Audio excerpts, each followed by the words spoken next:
This video is the introduction to Activity 1.1, which is called the App Revolution.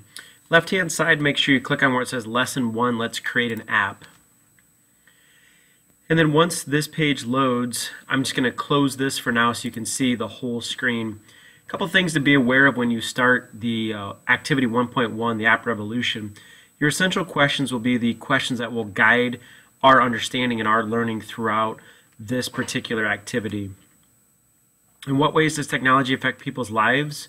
And how do computer scientists design and develop mobile apps that meet desired needs? So there's going to be some needs and wants of people in the community. How can you create an app that is going to work for that need or that want? The resources section, you don't have to do anything with that right now. You don't have to worry about the emulator because we have tablets instead of an emulator. First part here, welcome to app creators. Remember, every time you see one of these terms, click on it, there's your definition. You may want to keep a vocabulary page in your notes, or you can just keep it as far as Activity 1.1, all the notes you have for this particular activity.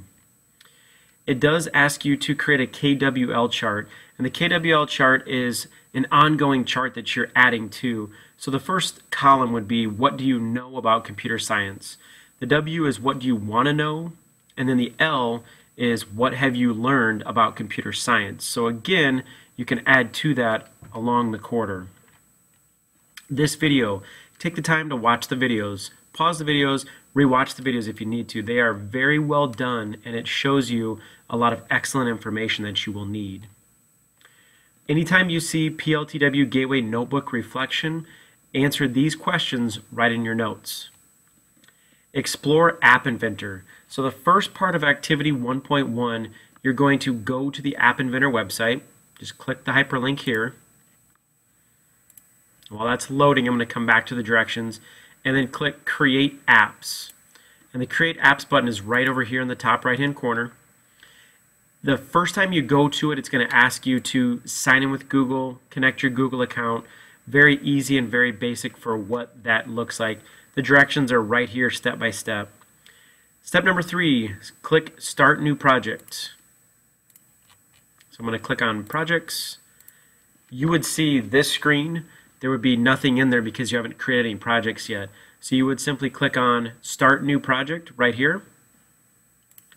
And then it's going to tell you what to name. So it's going to say in the project name box, type in A1_1, which stands for Activity 1.1, My First App, and then your initials. So mine would say BH at the end. Yours is whatever your first name is with your last name.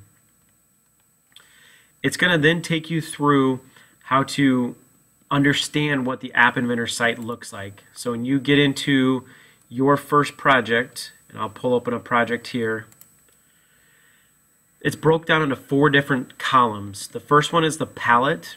So what are the buttons, or what are the components you're going to use? Here's the viewer. So what is it going to look like? Here are your components. What are they doing? And then here's the properties and how you can change those. Keep reading through the directions. If you have a text entry box, you can type your answers right there. In your own words, type your answer.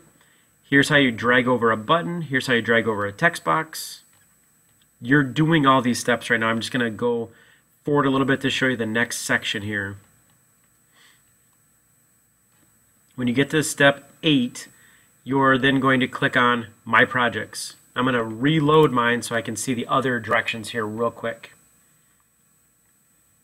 So it's actually not step 8, it would be step 14, where you're going to go back to My Projects.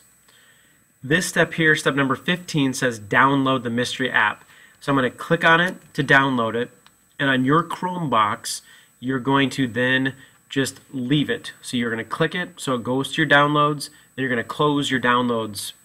You're then going to go over to App Inventor, click on Projects, Import Project for my computer, click it, find the file that you just downloaded, and click Open. It is then going to open and look just like this when it gets loaded. It'll look just like this. You're then going back here to the directions. It tells you how to do that. Take a few minutes, explore what are the arrangements, what is text to speech. Again, type your answers right there. Deploying to a physical device. This is the point in Activity 1.1 where you go back and grab a tablet and then connect. So when you click on our app, it's going to look just like this. Here's how you connect. So I click Connect, I click AI Companion. It gives me a specific QR code just for my project. I can scan it, I can type in the code. Either way works. Do not try to scan this code. This is just an example. You want to scan your own code over here. So when I click that, that's my code just for my project. And then it's going to take you down. It's going to ask you a couple more questions. Type your answers. Go over here, analyze the code. What does it mean when it's false? What does it mean over here when it's false? Pay attention here where it says checkbox 1, checkbox 1, label 1, checkbox 2. What does that mean? Checkbox 2, checkbox 2, checkbox 1. What happens? So you should be testing out your app at this point. Understand what these blocks of code do, and then you're coming down to the App Creators Unit problem. This is where you're going to read through how do you use technology? What are some things you're passionate about for technology? Just pick a few, answer a couple of these, write in your notes, and then record some of your ideas. Here's an extension. You can go back if you have time. If you're pretty far ahead, you can go back and you can add extra pieces of code to your first app. These conclusion questions you can write down in your notes. You can also submit or hand those in PowerSchool Learning. All right, thanks a lot.